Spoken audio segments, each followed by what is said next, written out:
First of all, thanks very much for putting me after all of those people that we heard this morning. That's really, really a daunting prospect. Thank you very much, Phil. I unfortunately don't have any Nobel Peace Prize stories or changing the gender balance in companies, so sorry about that up front. What I'm here to talk to you about is the future of professional communication. To be disruptive, I thought I'd actually change my presentation from what I put on my session description, because as I was creating this presentation for you, I realized that I didn't want to bring it all the way home. I kind of figure that you've got a role to play in that.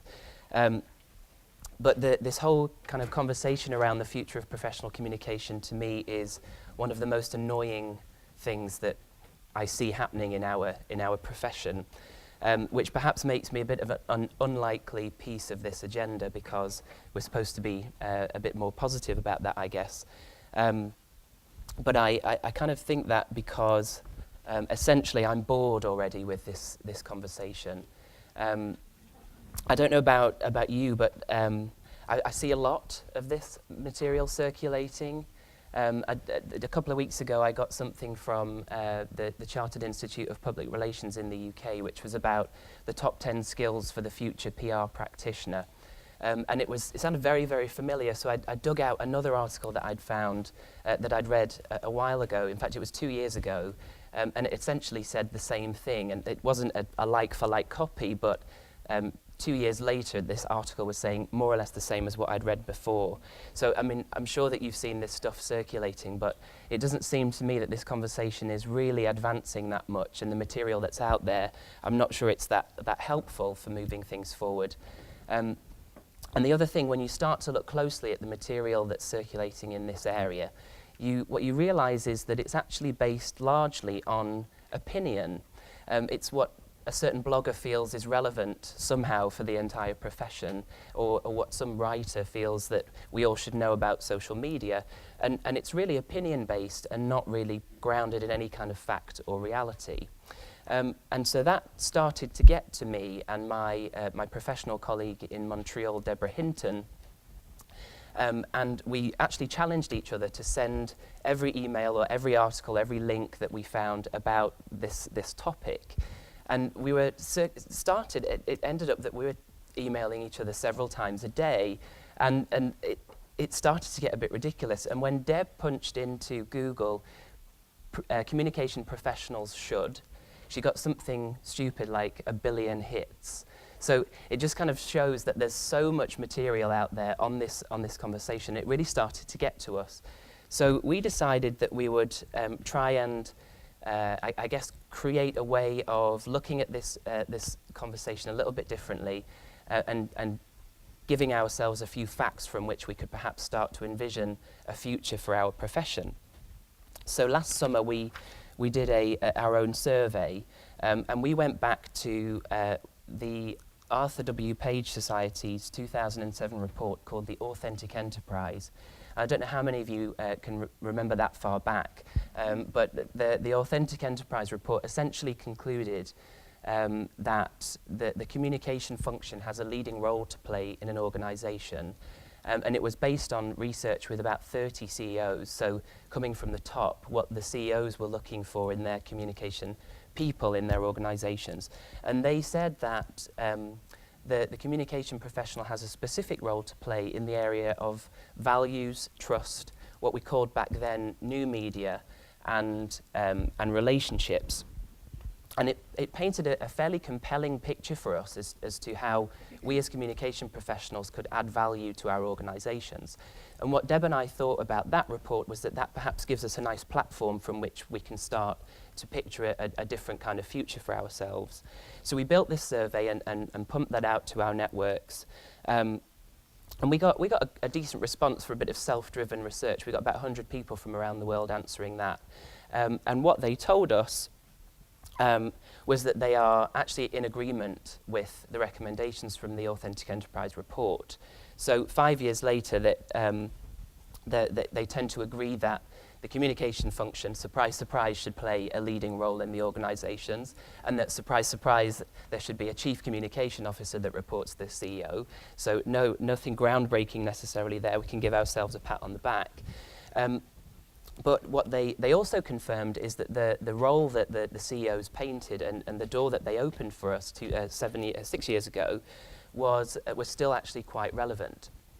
And in fact that it would be relevant in the future. So those 4 areas that I talked about, the trust, values, relationships and new media, that they are still the areas that the communication function seems to agree that is relevant for our profession.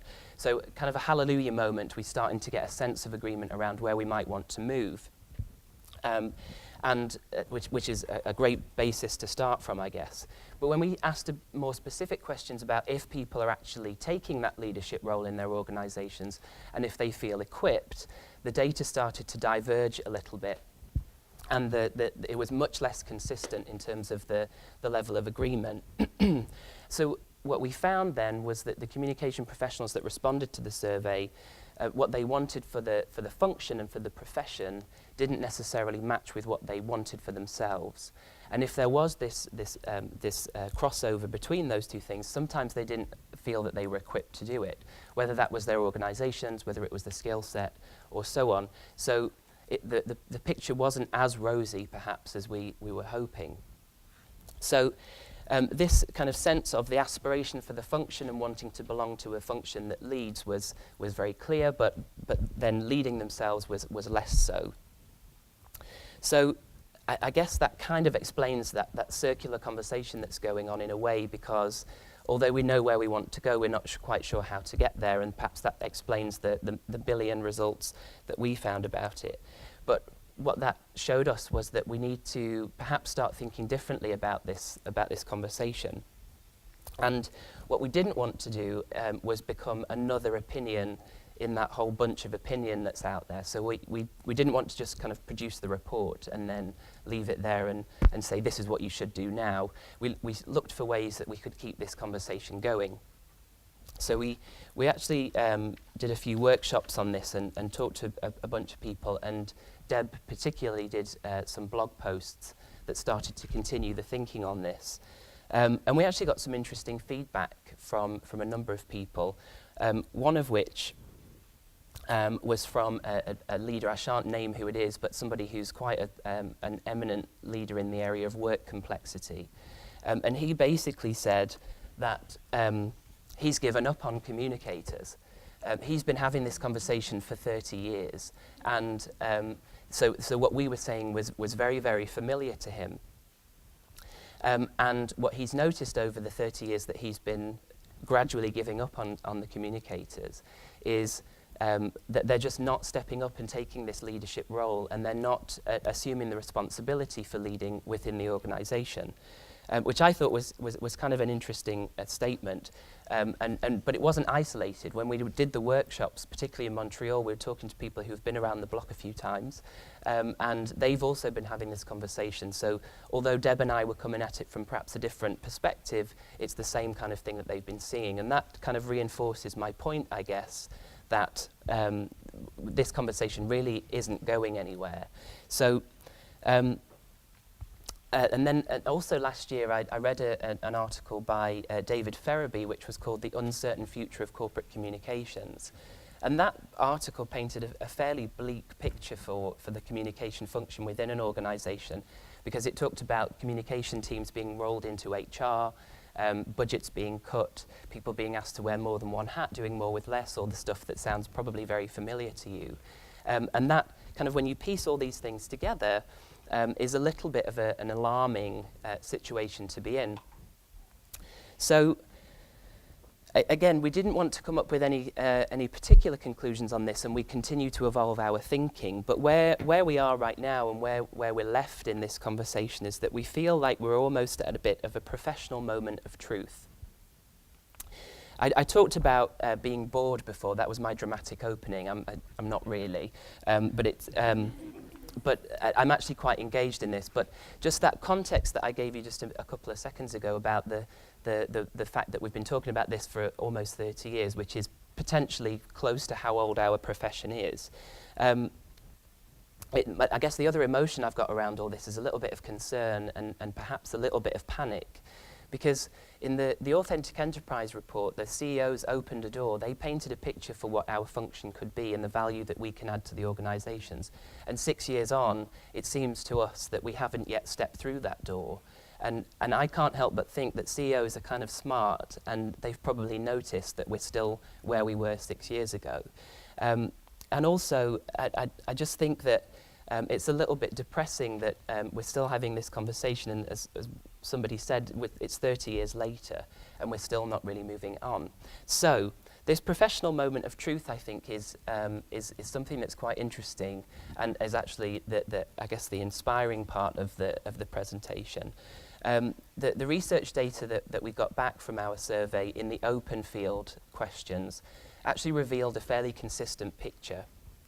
People told us that they told us where they know that we need to go, so we know that that there is a direction to this whole conversation, and we can move this forward.